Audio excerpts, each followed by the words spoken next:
আসসালামু আলাইকুম ভিউয়ার্স, জেআরডিএসকে 360 ডিগ্রির পক্ষ থেকে আমি জাহিদ হাসান আছি আপনাদের সাথে। আজকের ভিডিওতে আমরা ভার্চুয়াল কার্ড নিয়ে কথা বলবো। সো ভার্চুয়াল কার্ড আপনি কিভাবে পাবেন এবং ভার্চুয়াল কার্ডের সুবিধা এবং অসুবিধাগুলো দেখেন। ভার্চুয়াল কার্ড কিভাবে পাবেন এটা আমি ভিডিওর শেষে বলবো বা যে কোনো একটা পার্টে বলবো। আপনার কিন্তু জানতে হবে যে ভার্চুয়াল কার্ড আপনার কি ক্ষতি করবে। দেখেন, আপনার ক্ষতি হওয়ার আগে কিন্তু আপনার সতর্ক হইতে হবে। একটা আকাম হয়ে যাওয়ার পর আমি কিন্তু খাস বাংলায় কথা বলি, একদম পুরো আঞ্চলিক ভাষা যেটাকে বলা হয় আমার ভিডিওতে। কারো ভালো লাগলে দেখবেন, না হলে নাই। আপনার যে ক্ষতিটা হবে সেটা আপনার আগে জানতে হবে। দেখেন, একটা ভার্চুয়াল কার্ড আপনার কি পরিমাণ ক্ষতি করতে পারে আমি নিজে ভুক্তভোগী। আমি আপনাদেরকে আজকে দেখাবো, আমার ফোন হাতে আমি নিজে দেখাবো যে আমি কি পরিমাণ ক্ষতিগ্রস্ত এই ভার্চুয়াল কার্ড থেকে।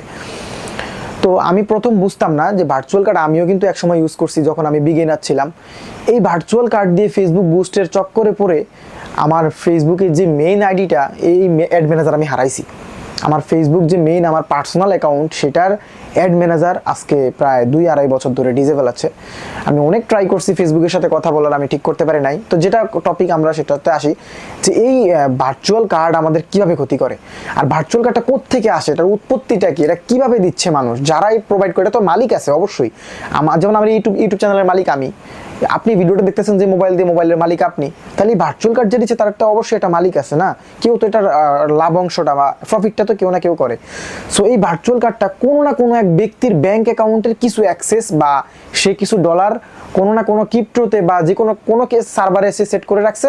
ওই ডলারটা কিছু র্যান্ডম কার্ডের মাধ্যমে আমরা খরচ করি, যে কার্ডটা আমরা মোবাইল ফোনে দেখতে পাই। ওকে, এই হচ্ছে যে সংক্ষেপে। যেমন আপনাকে একটা কার্ডের, যেমন আমার ধরেন সিটি ব্যাংকের কার্ড, আমি এক্সাম্পল দিচ্ছি। আমার সিটি ব্যাংকের কার্ডটা আমি আমার ফিজিক্যাল কার্ডটার নাম্বার দেখতে পাচ্ছি, ওই নাম্বারটা আমি আপনার হোয়াটসঅ্যাপে লিখে দিলাম অথবা কিছু একটাতে লিখে দিলাম, আপনি ওই কার্ডটা ইউজ করলেন। আপনার কাছে এটা ভার্চুয়াল, বাট এই কার্ডটা আমার কাছে ফিজিক্যালি আছে, বাট আপনার কাছে মনে হলো এই কার্ডটা ভার্চুয়াল কার্ড। ওকে, ধরেন এরকম কিছু একটা। তো যে ভার্চুয়াল কার্ড প্রোভাইড করতেছে তার কোথাও কিছু ব্যালেন্স আছে, ওই ব্যালেন্সটারে সে মাল্টিপল কার্ডসের মাধ্যমে মানুষকে প্রোভাইড করতেছে এবং এইভাবে আপনি ইউজ করতেছেন। এইবার এই কার্ডের মধ্যে কিন্তু দুইটা ক্যাটাগরি আছে, আমরা অবশ্যই জানি। একটা হচ্ছে ডেবিট কার্ড, একটা হচ্ছে ক্রেডিট কার্ড। আমরা কিন্তু জানি এটা কার্ডের মধ্যে দুইটা ক্যাটাগরি। এখন এই ক্রেডিট কার্ডের কাজটা কি? যেমন ধরেন আমার ব্যাংকে অ্যাকাউন্টে কোনো ব্যালেন্স নাই মনে করেন, তো এই ব্যালেন্স না থাকার পরেও আমাকে ব্যাংক থেকে একটা ক্রেডিট লাইন দেওয়া হয়। আমি কিন্তু বোঝানোর সাথে একটু লম্বা করতেছি ভিডিওটা, অবশ্যই মনোযোগ দিয়ে শুনবেন। ক্রেডিট দেওয়া, যেমন আমাকে 50,000 টাকার একটা লিমিট দিছে, এই 50,000 টাকা আমি ইজিলি খরচ করতে পারবো। আমার ব্যাংক অ্যাকাউন্টে থাকুক আর না থাকুক, আমি 50,000 টাকা খরচ করতে পারবো। এই যে ফ্যাসিলিটিসটা, এটাকে বলা হয় ক্রেডিট কার্ড। আর ডেবিট কার্ড হচ্ছে কি? আমার ব্যাংক অ্যাকাউন্টে ব্যালেন্স থাকলে ওই ব্যালেন্স আমি আমার কার্ড দিয়ে খরচ করতে পারবো, না থাকলে নাই। ব্যাপারটা কিন্তু ক্লিয়ার করতে পারছি। তো ধরেন কোনো এক ব্যক্তির তার ব্যাংকের কার্ড বা কোনো একটা ভার্চুয়াল ব্যাংকের ক্রেডিট কার্ড বা যেটা হইতে পারে, সে ইউএস এর একটা ক্রিপ্টোর ক্রেডিট কার্ড, ওখান থেকে তার ক্রেডিট কার্ড থেকে আপনাকে দিচ্ছে অ্যাক্সেসটা। তো ধরেন এই ক্রেডিটটা আপনি ইউজ করলেন, ইউজ করার পর সেই ব্যক্তি, কোন ব্যক্তি? যেই ব্যক্তির থেকে আপনি ভার্চুয়াল কার্ডটা নিছেন, ওই ব্যক্তি ওই ক্রেডিটটা পে করলো না। এখন আপনি এই ক্রেডিট কার্ড দিয়ে আপনার ফেসবুক অ্যাড ম্যানেজারে আপনি ফেসবুকে পেমেন্ট করছেন, আপনার ডোমেন হোস্টিং এর জন্য আপনি নেমচিপকে পেমেন্ট করছেন। তখন এই যে নেমচিপ আপনার কাছ থেকে পেমেন্ট নিল, ফেসবুক আপনার কাছ থেকে পেমেন্ট কমপ্লিট দেখাইলো, দেখানোর পর হইল কি? আপনি কিন্তু অ্যাড চালাইছেন। এখন এই যে ক্রেডিটটা যে ব্যাংক দিছে, ওই ব্যাংক যখন এই টাকাটা না পাবে, তখন ওই ব্যাংক দেখবে যে এই টাকাটা কে পে করছে, কোন জায়গায় পে করছে।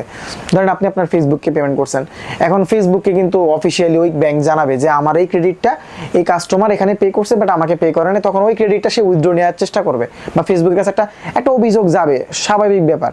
বা তখন আপনার মধ্যে কি হবে যে আপনার ফেসবুক অ্যাড অ্যাকাউন্টটা ফেসবুক থেকে ডিসেবল করে দিবে, কারণ ফেসবুকের কাছে আপনি স্ক্যামার। কিন্তু আপনি আলটিমেটলি ফেসবুকে টাকা দিয়ে পে করছেন, ওই ভার্চুয়াল কার্ডে টাকা দিয়ে ডলার কিনছেন। ফেসবুক তো ওনাকে চিনে না, ফেসবুক তো জানে না যে ভার্চুয়াল কার্ড দিয়ে আপনি কাজ করছেন। এবং ফেসবুকের টার্মস এন্ড কন্ডিশনে লেখাই আছে যে আপনি আপনার কার্ড ব্যতীত অন্য কোনো কারো কার্ড ইউজ করতে পারবেন না। আর ভার্চুয়াল কার্ড, এটা তো পাপ, মহাপাপ। আশা করি বুঝাইতে পারছি। সো ভার্চুয়াল কার্ড ইউজ করে জাস্ট ফেসবুক দিয়ে বুঝাইলাম, আপনারা অনেকভাবে ক্ষতিগ্রস্ত হতে পারেন ভার্চুয়াল কার্ডের মাধ্যমে। আর এই ভার্চুয়াল কার্ড দিয়ে আপনি পর্যন্ত জেল জরিমানা আপনার হইতে পারে। ধরেন আপনার কোনো একটা ব্যক্তির কার্ড আপনাকে দিয়ে দিছে, এখন ওই ব্যক্তি যদি সাইবার ক্রাইম ডিপার্টমেন্টে জানায় বা পুলিশকে জানায়, সেক্ষেত্রে আপনি ঝামেলায় পড়তে পারেন। আরও অনেক ঝামেলা আছে যেই যা আসলে বলার মতো না বা যা আসলে বলে শেষ করা যাবে না। তারপরে স্ক্যামিং তো থাকছেই। যেমন আপনি ভার্চুয়াল কার্ডে ডলার লোড করছেন, আপনি প্রতিদিন ইউজ করতেছেন, কোনো প্যারা নেই। হঠাৎ করে আপনি $500 লোড করছেন বা $300 লোড করছেন, $1,000 লোড করছেন, আপনার এই ডলারটা ইউজ হইতেছে না, ওই কোম্পানি অ্যাক্সেস বন্ধ করে দিছে কার্ডের, আপনার পুরা ডলারটা মারা। তাই আমি সবাইকে উদ্দেশ্য করে বলতে চাই, আপনার কাছে যদি কার্ড না থাকে আপনি কোনো ট্রাস্টেড এজেন্সি হেল্প নেন। আমরা বলছি না যে জেডএসকে 360 কার্ড সাপোর্ট দেয় বলে বা বুস্টিং সাপোর্ট দেয় বলে এখান থেকে নিতে, আপনার যাকে ভালো লাগে নেন, বাট ভাই প্লিজ ভার্চুয়াল কার্ড জগৎ থেকে বেরিয়ে আসেন। এই ভার্চুয়াল কার্ড আপনাকে অনেকভাবে ক্ষতিগ্রস্ত করে। আমরা আসলে অনেকে না বুঝি ভার্চুয়াল কার্ড ইউজ করি। আমি নিজে এটার ভুক্তভোগী ভাই। আমি নিজে ভার্চুয়াল কার্ড ইউজ করে আমার আইডির অ্যাড ম্যানেজার খায়া বসে আছি। এখন আমার পার্সোনাল আইডিতে আমি অ্যাড ম্যানেজার আর খুলতে পারি না, প্লাস আমার বিজনেস ম্যানেজার যা আছে সব রেস্ট্রিক্টেড। ওকে, তো আমি আসলে এটার যন্ত্রণাটা বুঝি। আপনারা যারা ভার্চুয়াল কার্ড ইউজ করেন, আমি তাদের কাছে রিকোয়েস্ট করতেছি আপনারা সময় থাকতে এই ভার্চুয়াল কার্ড জগৎ থেকে বেরিয়ে আসেন। যা করছেন করছেন, আর কইরেন না।